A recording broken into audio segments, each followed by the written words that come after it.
हम इस दुनिया में कैसे रहें, एकादशी कब की है, त्रयोदशी कब की है, इस व्रत का क्या फल होगा, हम ये कर्म करेंगे तो क्या होगा, ये नहीं करेंगे तो क्या होगा, इन सब की जानकारी को पाने के लिए प्रथम वंदना विप्र की करनी पड़ेगी। लेकिन जब इस प्रवृत्ति मार्ग से ऊपर जाना हो, ये सब दुनियादारी की ये बातें छोड़ करके जब निवृत्ति मार्ग में जाना हो, जब वैराग्य में जाना हो, तो फिर न गणेश जी काम करेंगे और न महीसुर काम करेंगे, क्योंकि वह भी कर्म में बंधे हैं और महीसुर भी कर्म में बंधे हैं।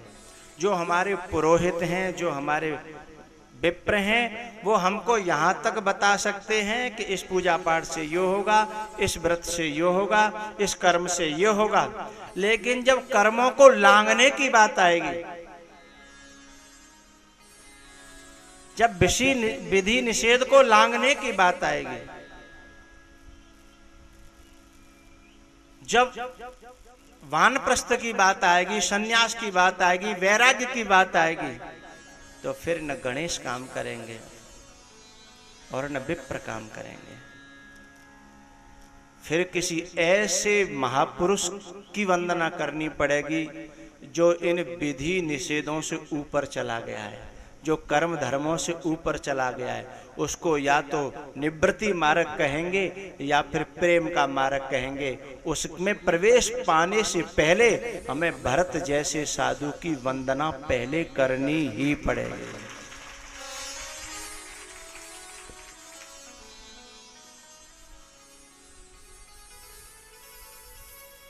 वशिष्ठ जी की एक भूल भरत जी ने निकाली। यद्यपि वशिष्ठ जी बहुत बड़े ज्ञाता हैं, ज्ञानी हैं, साक्षात ब्रह्मा जी के पुत्र हैं,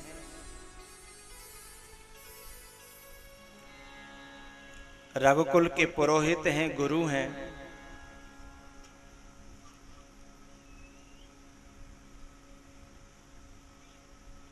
ननिहाल से जब भरत जी आए तो क्या करना चाहिए, क्या नहीं करना चाहिए, इन दोनों विधि और निषेध की बातों का वशिष्ठ जी ने भरत जी के सामने ढेर लगा दिया।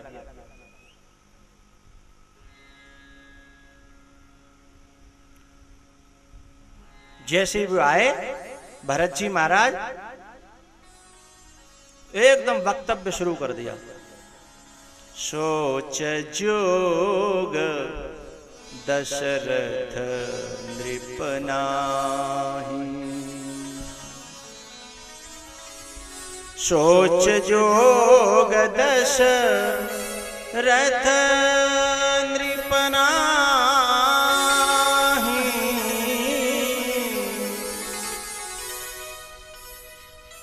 दशरथ जी सोचने के योग्य नहीं है। ऐसे व्यक्ति का शोक नहीं करना चाहिए। जो जो करना चाहिए इस धरती पर वह दशरथ जी ने सब किया, सोचने के योग्य नहीं है।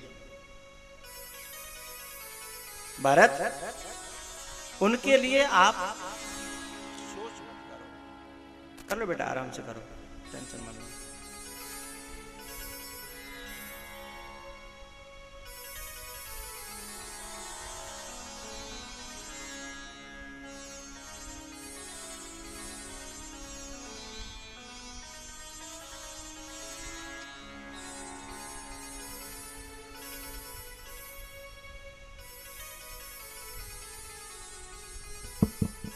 बोले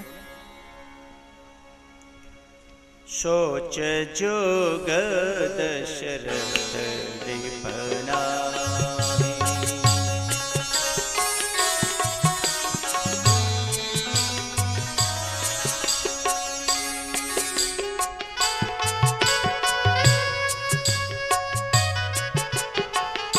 तात विचारो करहु मन माहि, तात विचार करहु मन माहि, सोच जोग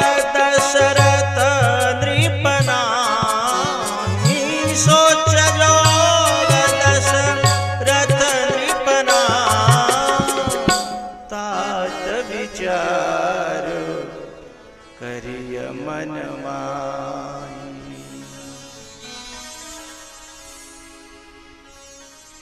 अयोध्या कांड में दोहा नंबर 171 में एक बड़े गजब की बात कही, उसके नीचे इन्होंने ये उपदेश शुरू किया है। बात क्या कही कि सोनहु भरत भावी प्रबल, बिलखि कहे मुनिनाथ। हानि लाभ जीवन मरण, यश अपजश विधिहा।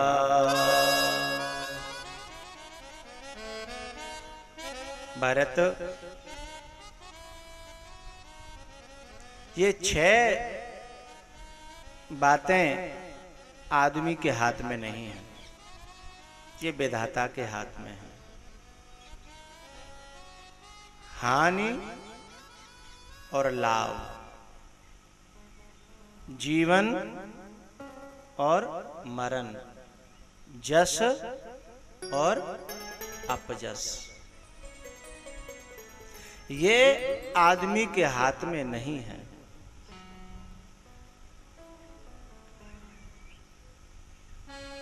भरत के मन में एक बात आई कि जब इन्हीं सब के लिए तो आदमी कर रहा है जो भी कर रहा है,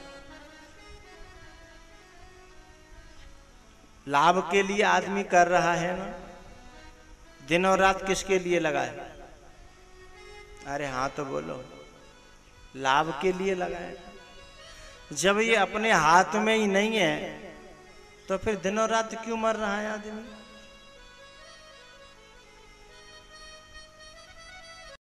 यदि मालूम पड़ जाए कि हानि होगी इसमें, तो कोई आदमी करेगा? कोई नहीं करेगा। आदमी दिनों रात लाभ के लिए काम कर रहा है। दूसरा, सारे प्रयोजन जीने के लिए हैं। उसे पता चल जाए हकीकत में कि जीना और मरना मेरे हाथ में नहीं है, तो फिर आदमी काहे को दवाई कराएगा? काहे को ये सारे इंतजाम करेगा? और सारे काम व्यक्ति अपने यश के लिए, स्वाभिमान के लिए कर रहा है। हमारा यश और अपयश वह भी विधाता के हाथ में चला जाए, यानी कर्म करें हम और उसका परिणाम किसी दूसरे के हाथ में हो, तो करने का मतलब क्या हुआ? फिर कोई आदमी क्यों करेगा? एक सिकंदर हाथी पर बैठ के जा रहा था।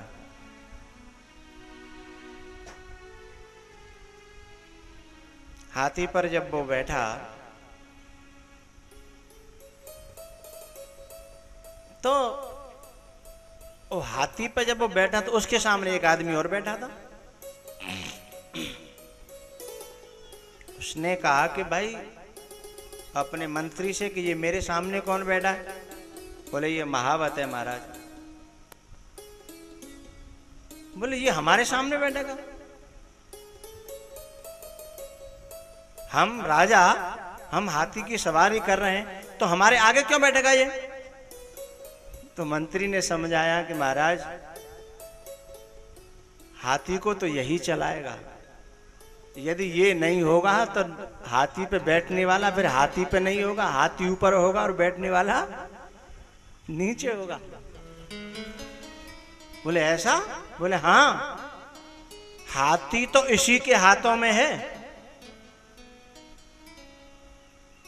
उसने कहा रोको। राजा उतर गया।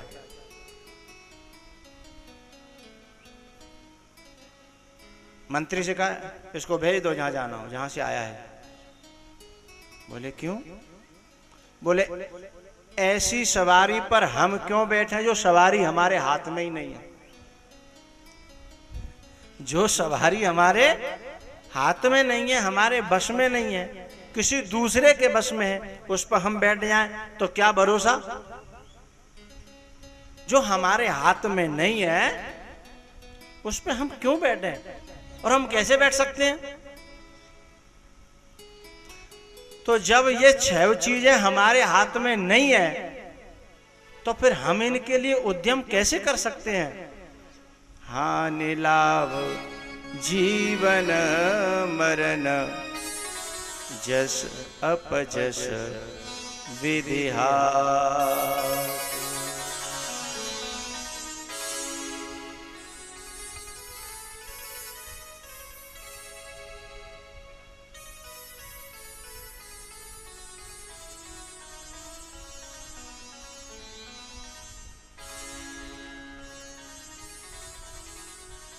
ये सामान्य अर्थ है।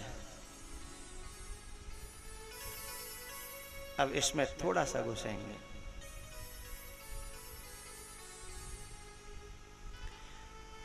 यदि ये निश्चित हो जाए कि ये सब विधि के हाथ में है तो आदमी निष्क्रिय हो जाएगा। ये सब विधाता के हाथ में यदि ये निश्चित हो जाए तो हमारा कर्म करना बेकार हो जाएगा, हमारा पुरुषार्थ करना बेकार हो जाएगा, हमारा मेहनत करना बेकार हो जाएगा। जब ये सब उसके हाथ में तो फिर अपन तो वैसे ही बेकार हैं। ये निराशा आ जाएगी मानव के जीवन में। ये सब कुछ विधाता के हाथ में नहीं है। लेकिन जब व्यक्ति संतोष कर लेता, जब व्यक्ति हताश होता है, निराश होता है, जब पार नहीं पड़ती, तो फिर वो आखिर में यही कहता है अपने हाथ में नहीं था। तो फिर जब से क्यों माथो फोड़ रो, जब से क्यों मूड मार रो, जब सब विधाता के हाथ में ही तो फावड़ो चलाए चलाए के हाथ नम ठेके पड़ गई सर, फिर क्यों मूड मारना?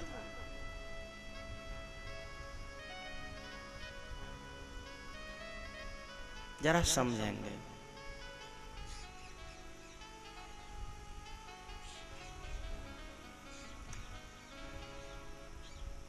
क्रिकेट में यदि हार जीत विधाता के हाथ में ही हो तो फिर ये बल्लेबाज और गेंदबाज क्यों परिश्रम कर करके मरे जा रहे हैं?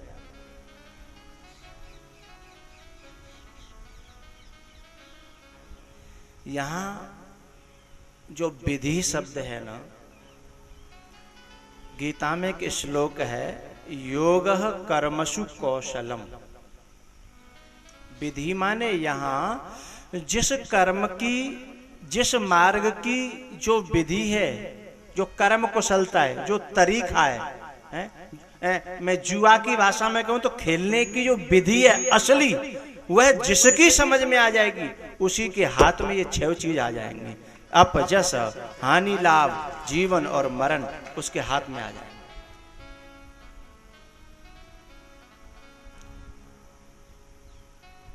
खेती की जो विधि है वह जिसकी समझ में आ जाएगी, खेती उसके हाथ में आ जाएगी। स्वास्थ्य की जो विधि है वह जिसकी समझ में आ जाएगी, स्वास्थ्य उसके हाथ में आ जाएगा। ज्योतिष की जो विधि है जिसके हाथ में आ जाएगी, ज्योतिष उसके हाथ में आ जाएगा। राजनीति की जो वास्तविक विधि है वो जिसके हाथ में आ जाएगी, राजनीति उसके हाथ में आ जाएगी। ये सब विधि के हाथ हैं और विधि जिसे समझ में आ गई। विधि समझ में आ रही है आपके? तरीका, टेक्निक, ट्रिक जिसे हम कहेंगे है, तरीका है, ये जिसकी समझ में आ जाएगा उसी के हाथ में सब हो जाएगा।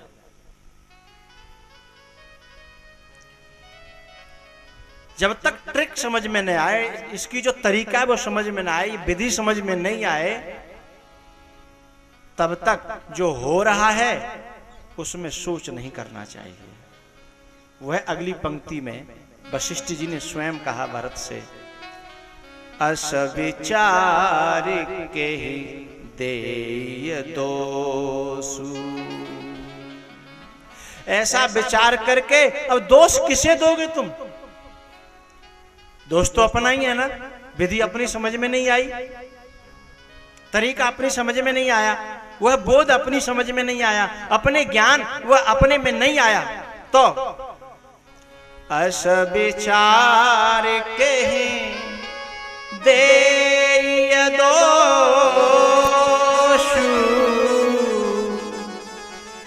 व्यर्थ काहे पर कीजिए रोष, व्यर्थ काहे पर कीजिए रोष। ये जो भाव है, ये भाव वशिष्ठ जी का नहीं है, लेकिन उस समय का वशिष्ठ जी का भाव तो यही था कि ये सब विधाता के हाथ है भैया। ये भाव संतों का है, ये भाव महापुरुषों का है।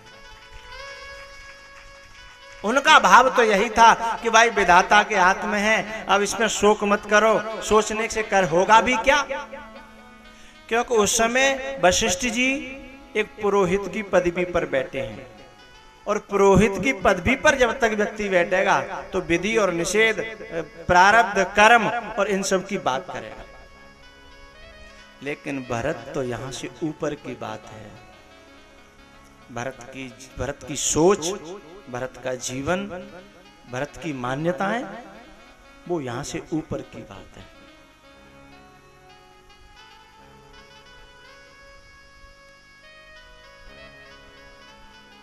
सोच जोग दशरथ नृपुनाई, तात विचारो करहु मन माहि। ये विधि बताई, विधि। अब निषेध करने लगे। क्या?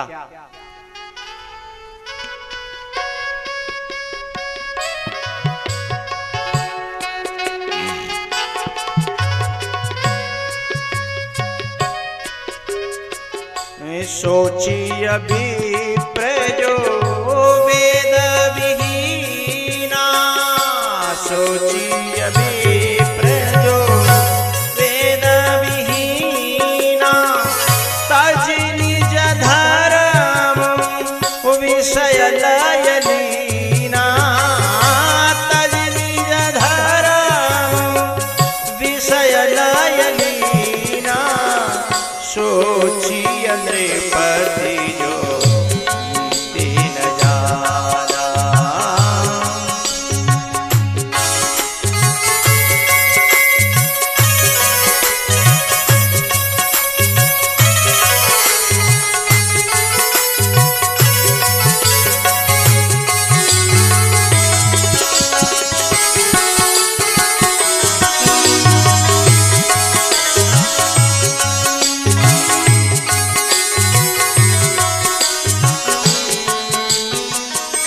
सोचिए नृपति जो नीति न जाना, जेहि न प्रजा प्रिय प्राण समाना, जेहि न प्रजा प्रिय प्राण समाना, सोचिए बयसो सपन धनवान।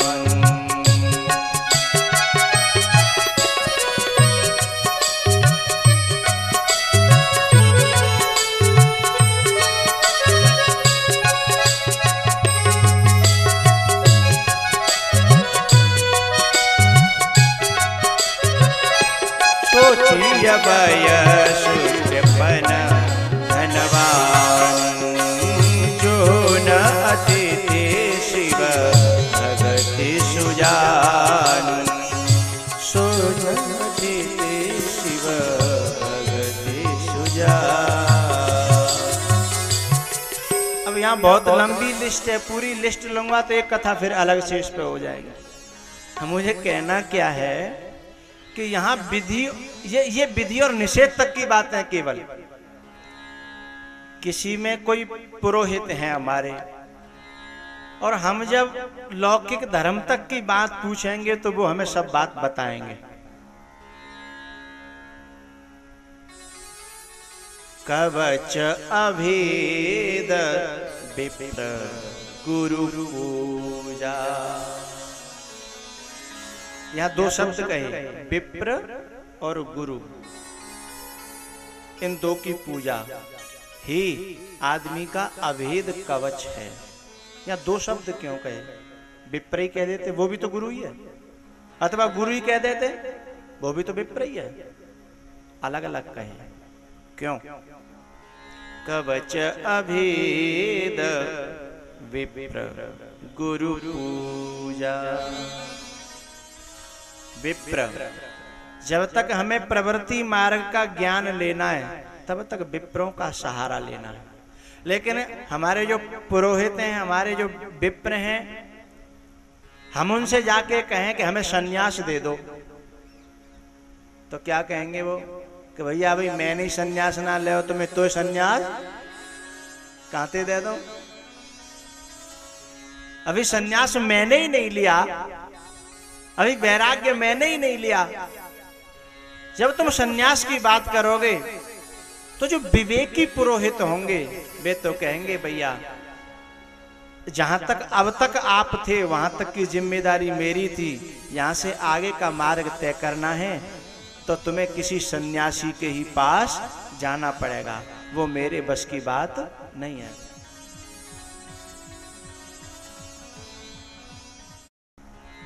कि सोच जोग दशरथ नृपनाहि, सोच जोग, ये सोच के योग्य नहीं है। तो सोच के योग्य क्या है? उन्होंने फिर लंबी लिस्ट बताई कि जो जिसका खान पान बिगड़ गया हो, जिनका रहन सहन बिगड़ गया हो, ऐसे लोग शोचनीय हैं। वह राजा सोच करने के योग्य है जो राजा न नीति जानता हो और प्रजा जिसे प्राणों के समान प्यारी न हो।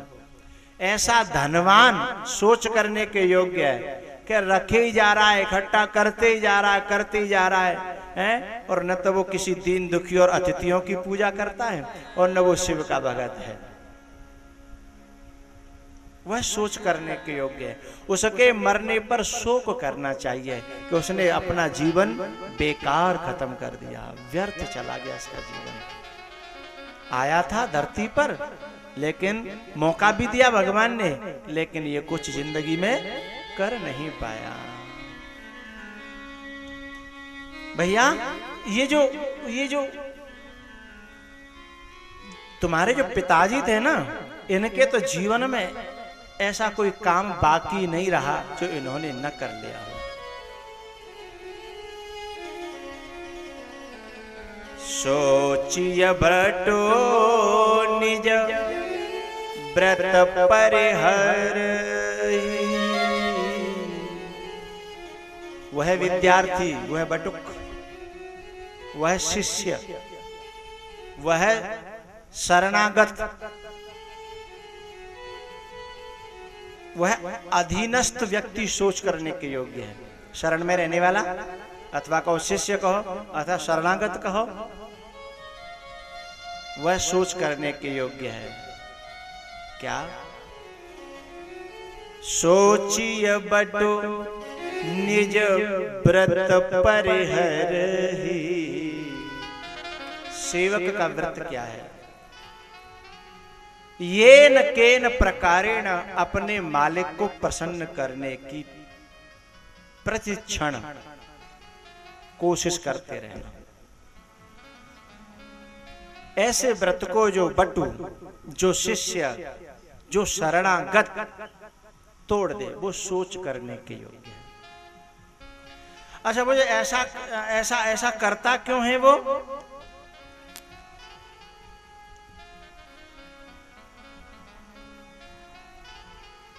जब अपनी स्वयं की इच्छाएं पाल लेता है, स्वयं की अपनी इच्छाएं पाल लेता है शरणागत, तो फिर इन व्रतों का वो त्याग कर देता है। जो नहीं गुरु आयसु अनुसरहि, सोचिय बटो निज व्रत परिहरहि। जो नहीं गुरु आयसु अनुसरहि, उस मार्ग को छोड़ करके जब वो अपना निजी मार्ग तय करता है, बनाता है, क्योंकि वह मार्ग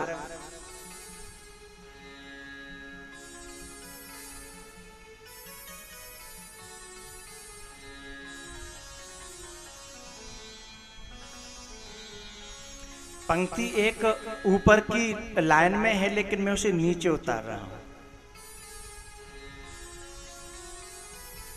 सोचिए पुने पति वंचक नारी, कुटिल कलह प्रिय इच्छाचारी।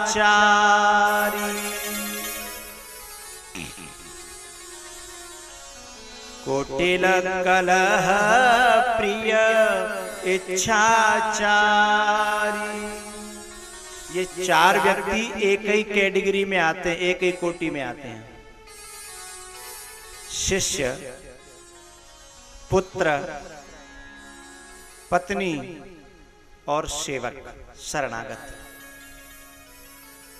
ये चारों का एक ही कर्तव्य है, अपने मालिक के पूर्ण समर्पित होना और उनके बताए मार्ग पर चलना। अब ऊपर का जो लक्षण है, सोचिए पुण्य पति वंचक नारी, वह शिष्य में भी घटित होगा। और नीचे जो शिष्य का जो लक्षण है, वह पत्नी में भी घटित होगा, और शिष्य में भी घटित होगा, और बेटे में भी घटित होगा। सोचिए पुण्य पति वंचक नारी, अथवा गुरु वंचक शिष्य कह दो, अथवा बाप वंचक बेटा कह दो, अथवा मालिक वंचक सेवक कह दो। और इन तीनों में, इन चारों में ये अवगुण और भी आगे के वो आएंगे। कुटिल कलह प्रिय इच्छाचारी।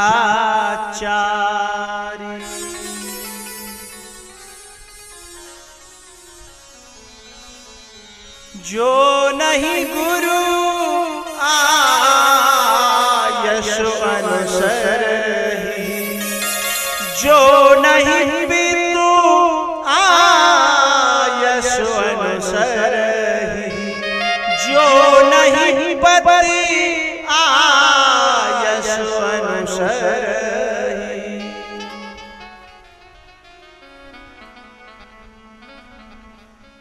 तो क्या होगा? कुटिल कलह प्रिय इच्छाचारी। इसमें से एक शब्द हट जाए, एक शब्द, तो सारे दुर्गुण अपने आप खत्म हो जाएंगे। इच्छाचारी, अपनी इच्छाओं में ही विचरण करने वाला, अपने सिद्धांतों में, अपनी मान्यताओं में, अपनी वासनाओं में, अपनी कामनाओं में जो चरता रहता है, विचरण करता रहता है। ये जैसे ही हटा, न तो फिर वो कुटिल रहेगा, और न कलह प्रिय रहेगा, और न अनाज्ञाकारी रहेगा, आज्ञाकारी हो जाएगा, शांति प्रिय हो जाएगा, और कुटिल नहीं रहेगा, सरल हो जाएगा।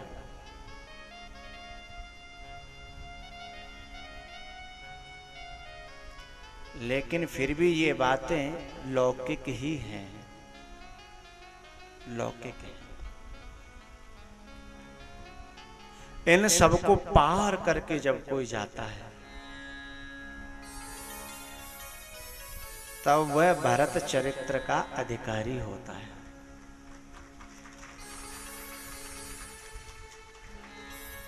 इन सब बातों के पार, ये करें, ये न करें, ये करें, ये न करें, ये करें, लेकिन इन मुकामों से गुजरना पड़ता है, इन रेलवे स्टेशनों से गुजरना पड़ता है। ये बीच के पड़ाव।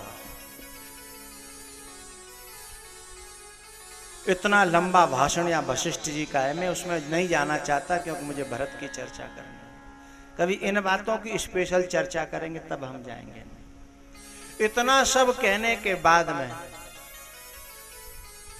फिर चित्रकूट गए, लौट करके आए, और लौट के आने के बाद भरत जी ने एक बार फिर निवेदन किया कि अब मुझे धर्म कर्म के बारे में समझाओ। कब खड़ाऊं, रख दी गद्दी पर। फिर भरत जी गए कि अब बताओ मुझे, अब 14 वर्ष कैसे काटने हैं, कैसे जीऊं, कैसे रहूं, क्या करूं, कैसे बोलूं, कैसे उठूं, कैसे बैठूं, ये पूरा।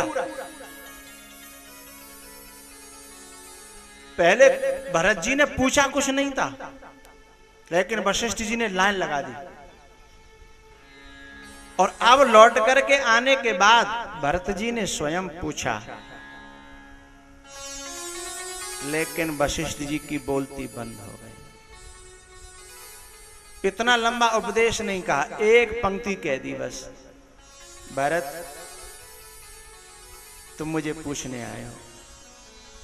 हाँ गुरुदेव, आप मेरे गुरु हो, आप मेरे पुरोहित हो, आप मेरे मालिक हो, मैं आपका शिष्य हूं, शरणागत हूं। लेकिन मन ही मन तो वशिष्ठ जी भरत के शिष्य बन गए थे इस यात्रा के दौरान। एक बात ध्यान रखना, भरत जी गुरु नहीं बने, लेकिन वशिष्ठ शिष्य बन गए, इसमें अंतर है। भरत जी गुरु बने नहीं, लेकिन वशिष्ठ जी शिष्य बन गए। किसी का शिष्य बन जाना ये महानता है, और गुरु भी गुरु न बने, गुरु भी शिष्य बना रहे, ये गुरु की और ज्यादा महानता है। गुरुत्व दोनों में कहीं ना आए। आप ये समझ बैठो कि उन्होंने ये कहा था कि वशिष्ठ जी ने भरत को अपना गुरु बना लिया तो भरत गुरु बन गए ना। ये तो भाव जगत है, अंतर कथा है, अंदर की बात है। बाहर कौन क्या है वो अलग बात है, और अंदर कौन क्या है ये अलग बात है। यदि शिष्य न बने होते वशिष्ठ तो पहले की तरह फिर धर्म कर्म की वो बातें कहने लगते। कैसे माने कि वशिष्ठ ने शिष्यत्व स्वीकार कर लिया। वशिष्ठ जी अपने शब्दों में स्वयं कहते हैं, भरत मैंने पहले ही बहुत बड़ी गलती कर ली, अब मैं वह गलती दोबारा नहीं करना चाहता। जब तुम ननिहाल से आए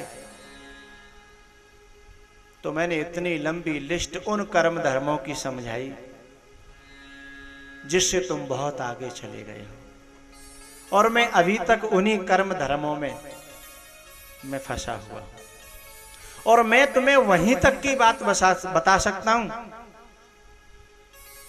और तुम उस जगह के अब अधिकारी नहीं हो।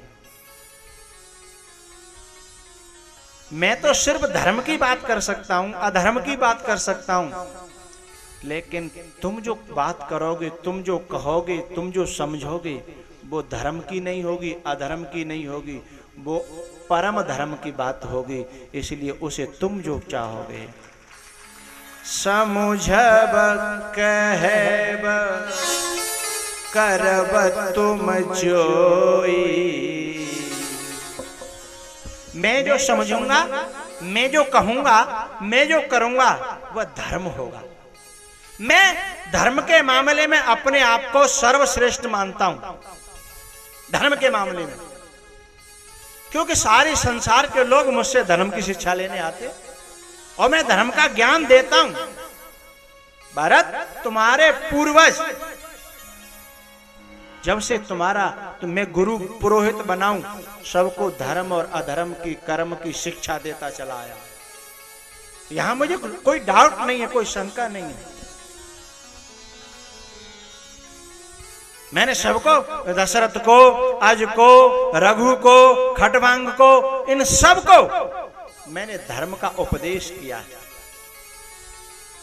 लेकिन धर्म की बात हो तो मैं अभी भी तुम्हें उपदेश करता कि भरत ऐसा करना, ऐसा नहीं करना, ऐसा करना है, ऐसा नहीं करना। लेकिन बात धर्म की नहीं रही।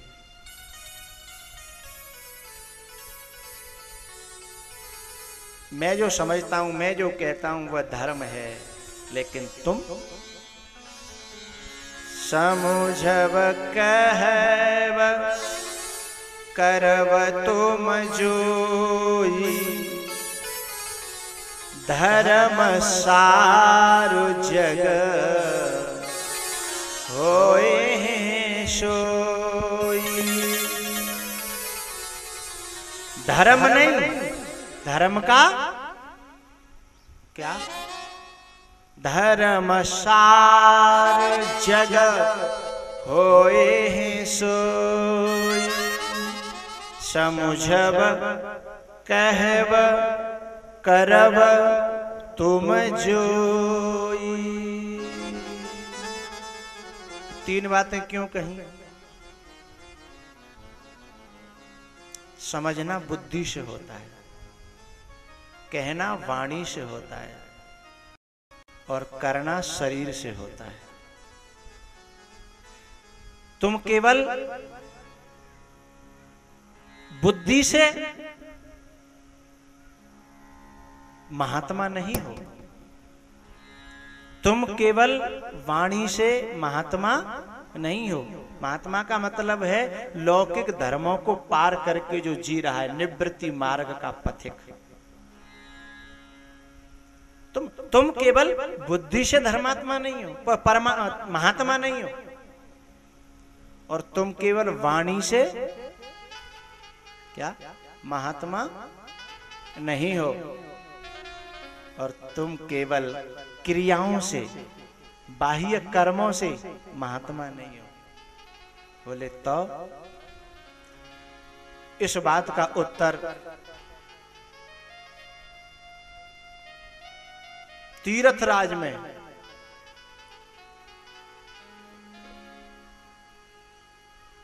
इलाहाबाद में त्रिवेणी संगम पर स्वयं गंगा मां ने दिया है। तात भरत तुम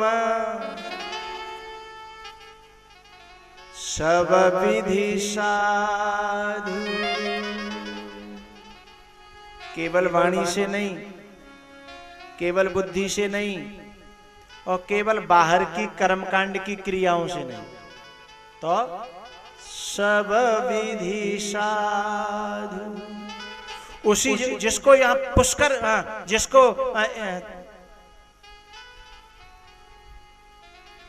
जिसको इलाहाबाद कह रहा है, जिसको त्रिवेणी संगम कह रहा है, जिसको तीर्थ राज कह रहा है, उसी को यहां ब्रह्मा का बेटा कह रहा है। समुझब कहब करब तुम जोई, धर्म सार जग होए सोई, धर्म सार जग होए सोई। इसलिए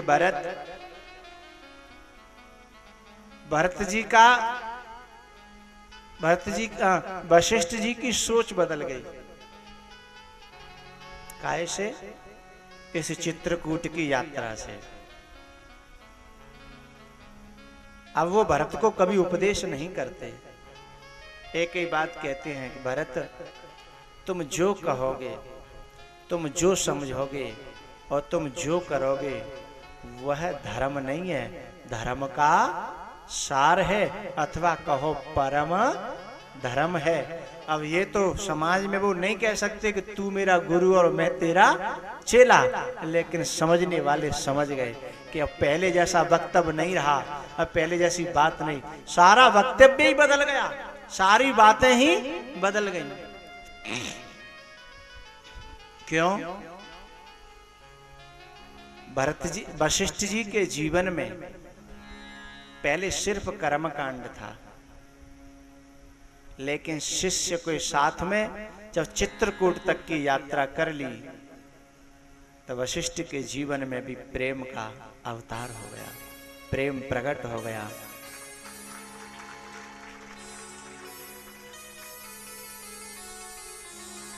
और भरत के साथ में जो भी चित्रकूट की यात्रा करेगा, चाहे कथा में करे, चाहे रामचरितमानस के पाठ में करे, चाहे वो कल्पनाओं में करे, चाहे वो चौपाइयों में करे, जो चित्रकूट की मानसिक यात्रा भरत के साथ करेगा, उसके जीवन में भी वशिष्ठ जैसे ही परिवर्तन हो जाएगा। उसकी सोच में परिवर्तन हो जाएगा, उसके भाव में परिवर्तन हो जाएगा। सुमिरत भरत ही प्रेम राम को, सुमिरत भरत प्रेम राम को,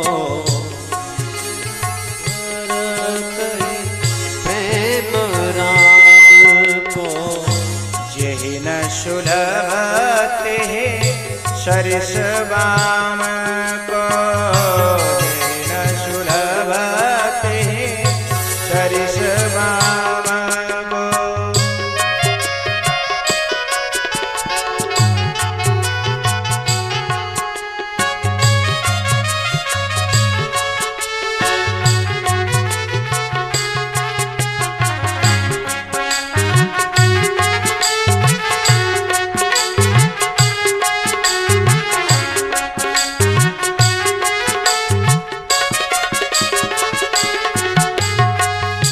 सुमिरत भरत प्रेम राम को, जेहि न सुलभते सरिस बाम को।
जाए मन विधि हरि हर को, जहन जाए मन विधि हरि हर को, अगम स्नेह भरत रघुवर को, अगम स्नेह भरत रघुवर को, अगम स्नेह भरत रघुवर को।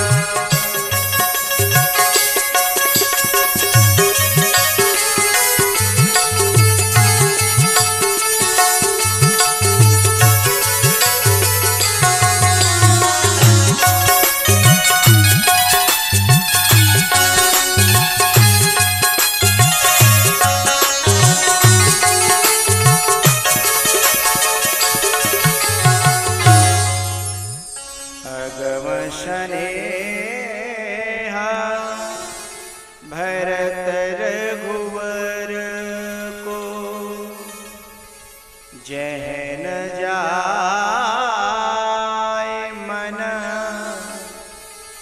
विधि हरि हर को।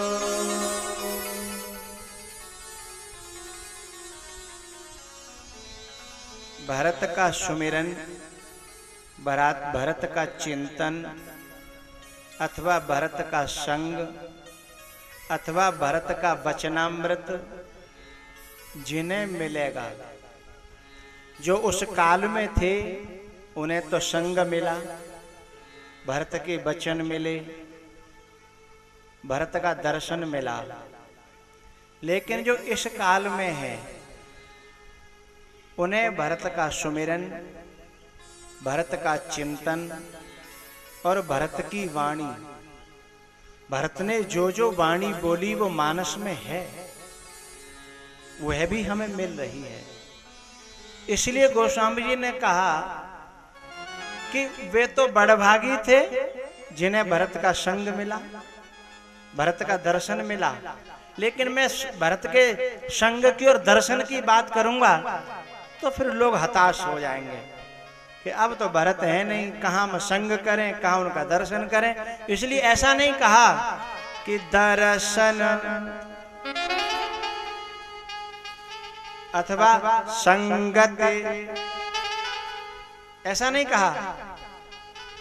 क्या कहा? सुमिरत भरत ही प्रेम राम को, ये शाम संस्मरणात् पुंसाम सद्य शुद्ध्यन्ति वै गृहा। कुछ महापुरुष ऐसे होते हैं, कैसे होते हैं?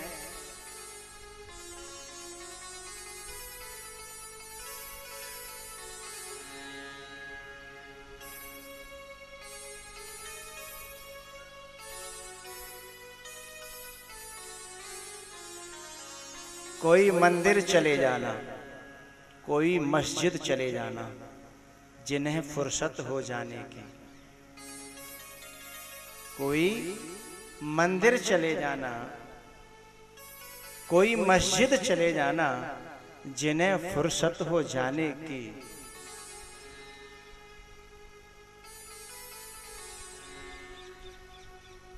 कोई मंदिर चले जाना, कोई मस्जिद चले जाना, जिन्हें फुर्सत हो जाने की।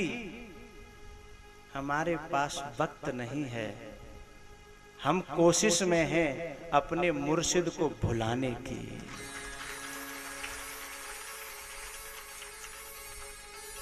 अब इन्हें मंदिरों में, मस्जिदों में जिन्हें जाना हो, जिनके पास फुर्सत हो, हम तो उसको भुलाने में लगे हुए हैं, जो दिनों रात हमारी याद में आ रहा है।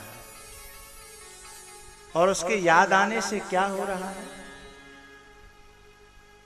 कभी आंखें डबडबाती हैं, कभी हृदय उथल पुथल करता है, कभी मिलने की बेचैनी होती है, तो कभी जाने क्या क्या होता है।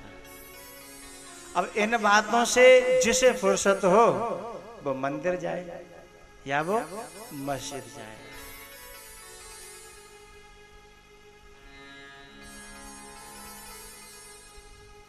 न मंदिर, न मस्जिद, न पूजा, न वाजें।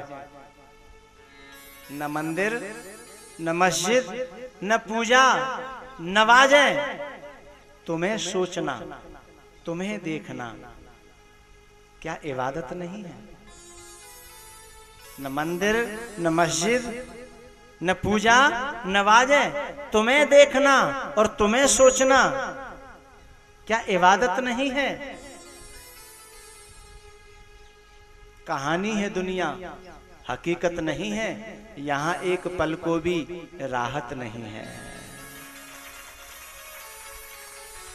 अभी तुमसे बातों की सोचूं भी कैसे, अभी तुमसे बातों की सोचूं भी कैसे, अभी देखने से ही फुर्सत नहीं है। जोर से बजाया करो, जोर से। ठीक है। न मंदिर, न मस्जिद, न पूजा, न वाजें। तुम्हें देखना, तुम्हें सोचना, क्या इबादत नहीं है? तो जिन्हें फुर्सत हो जाने की वो मंदिर जाएं, वो मस्जिद जाएं। इसलिए सुमिरत भरत ही प्रेम राम को, सुमिरत भरत ही प्रेम राम को, जेहि न सुलभ ते सरसवान को, ते जेन सुलभ ते सरसवान को, सुमिरत भरत। जैसे उस काल में यदि ये पंक्ति कहनी होती तो क्या कहनी होती? देखत भरत है प्रेम राम को, सुनत ही भरत है प्रेम राम को, जेन सुलभ ते सरसवाम को। मेरे मन में एक बात आ रही है, तुम सब लोग कहो तो मैं कहूं। बोलो बोलो। ये भरत तत्व है क्या? भरत एक तत्व है।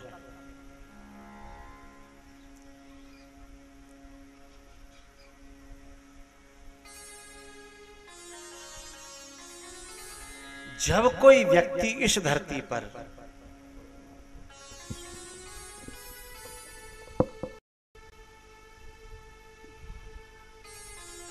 किसी अपने मालिक में, अपने गुरु में, अपने बुद्ध पुरुष में समा जाता है,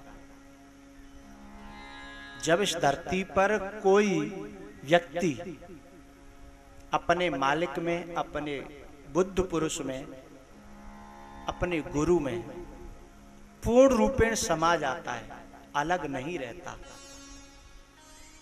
वह उस मालिक का भरत है, ऐसा समझना। उस मालिक का वही भरत है। तो ऐसा नहीं है कि भरत मिट गया। भरत था, भरत है और भरत रहेगा। भावों के रूप में, विचारों के रूप में और शिष्यों के रूप में। आज भी न जाने कितने शिष्य ऐसे होंगे जो आज के भरत हैं। और ये निश्चित है कि उन भरतों के पास में जो चला जाएगा, उनसे जो मिल लेगा, जो उनसे बात कर लेगा, उस मालिक के प्रति, उस व्यक्ति के मिलने से प्रेम उत्पन्न हो जाएगा। सुमिरत भरत है प्रेम राम को।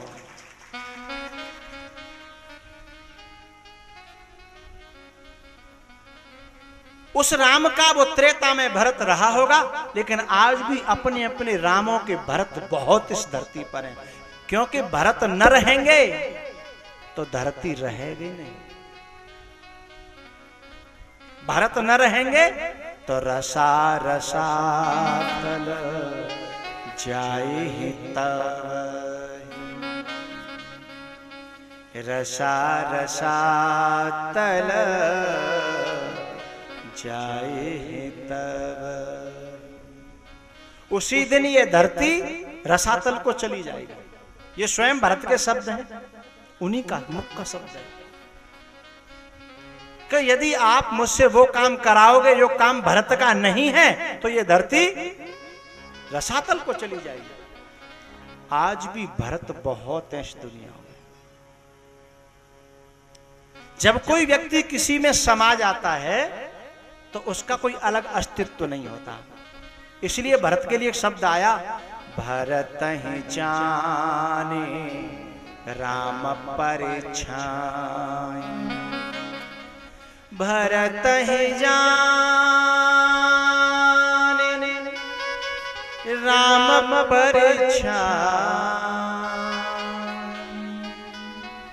जब कोई व्यक्ति किसी में समा जाता है तो फिर वह अलग से वो इधर जाए, वो इधर जाए, ऐसा हो ही नहीं सकता। वो परछाई बन जाता है। फिर परछाई न अलग सोचती है, न अलग खाती है, न अलग बिस्तर चाहिए, न अलग, उसके लिए कुछ नहीं चाहिए। उसका अपना अलग कोई अस्तित्व रहता ही नहीं। परछाई ही भरत है और भरत ही परछाई है। ऐसे साधकों के पास, जिस साधक के पास बैठने से उसके मालिक के प्रति तुम्हारे मन में श्रद्धा जागने लगे, तुम्हारे मन में प्रेम जागने लगे, तुम्हारे मन में भाव जागने लगे उसके मालिक के प्रति, तो समझना उस मालिक का वो सच्चा भरत है।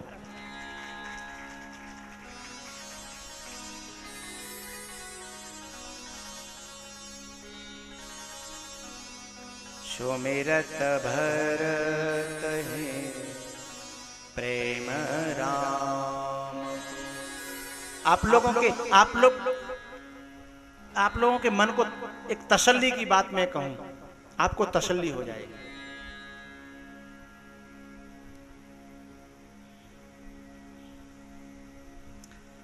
भरत बन जाना एक लंबी यात्रा है, और भरत के थोड़े थोड़े लक्षण आ जाना भी एक यात्रा है। माना कि हम अभी भरत नहीं बन पाए हैं, लेकिन हम अपना जब थर्मामीटर लें और अपने आप में खोजें, यदि थोड़े थोड़े अंश हमें भरत के अपने आप में दिखाई दें, तो समझना हम यात्रा पर चल पड़े।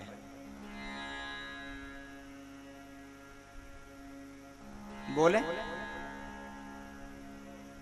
जी।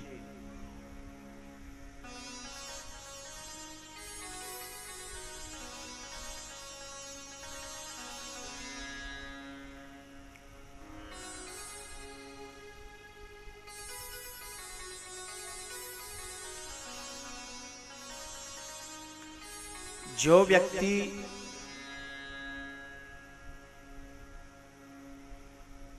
जिसकी परछाई बनता है, तो सीधी सी बात है, परछाई में उसी व्यक्ति की आकृति आने लगती है। आकृति आती है जिस व्यक्ति की जो परछाई, और समझदार व्यक्ति या अच्छे व्यक्ति परछाई को देख करके व्यक्ति को बता देते हैं। परछाई को देख करके व्यक्ति को बता देते हैं और व्यक्ति का आभास होने लगता है।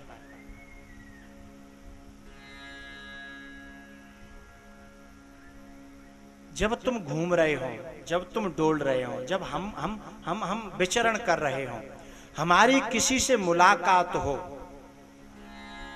और हमें देख करके किसी व्यक्ति को हमारे मालिक की याद आने लगे, हमारे मालिक की चर्चा शुरू हो जाए, हमें देख करके, हमसे मुलाकात हो करके वो सीधे हमारे मालिक की बात हमसे करने लगे, तो समझना हमारा मालिक हम में उतरने लगा है। इसीलिए इसको हमारे मालिक की याद आने लगी है। हम लोगों में न जाने कितने लोग ऐसे होंगे कि हमसे कोई मुलाकात करता होगा तो थोड़ी सी अपनी बात करने के बाद तुरंत कहेगा, अच्छा वो आपके मित्र कहाँ हैं, बहुत दिन से नहीं मिले। अच्छा वो आपके गुरुजी, अरे वो संत जिसके पास आप आते जाते थे।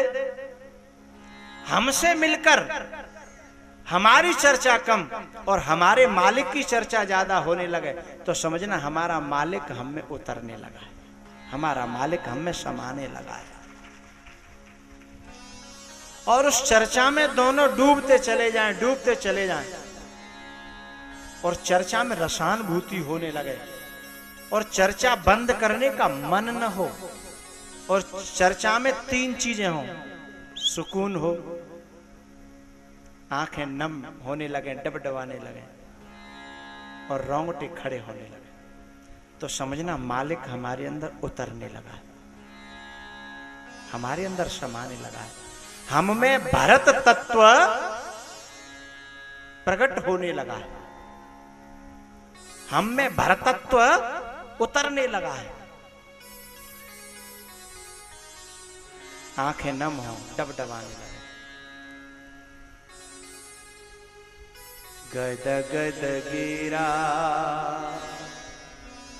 नयन बहनीरा, गद गद गिरा नयन बहनीरा, गद गद गिरा नयन बहनीरा, गद गद गिरा नयन बहनीरा, गद गद गिरा नयन बहनीरा, मम गुण गावत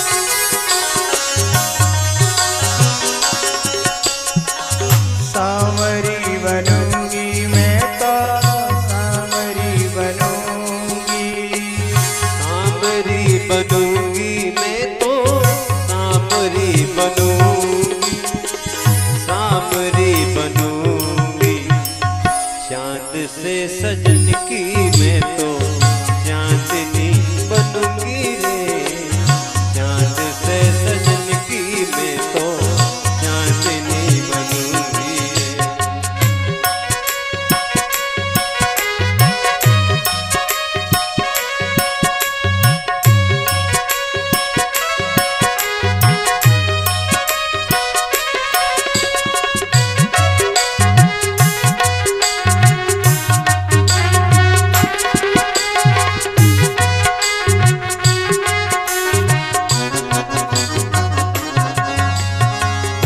सागर पिया की मैं तो गागरी बनूंगी, सागर पिया की मैं तो गागरी बनूंगी। नट नागर की मैं तो नागरी बनूंगी, हाँ नागरी बनूंगी।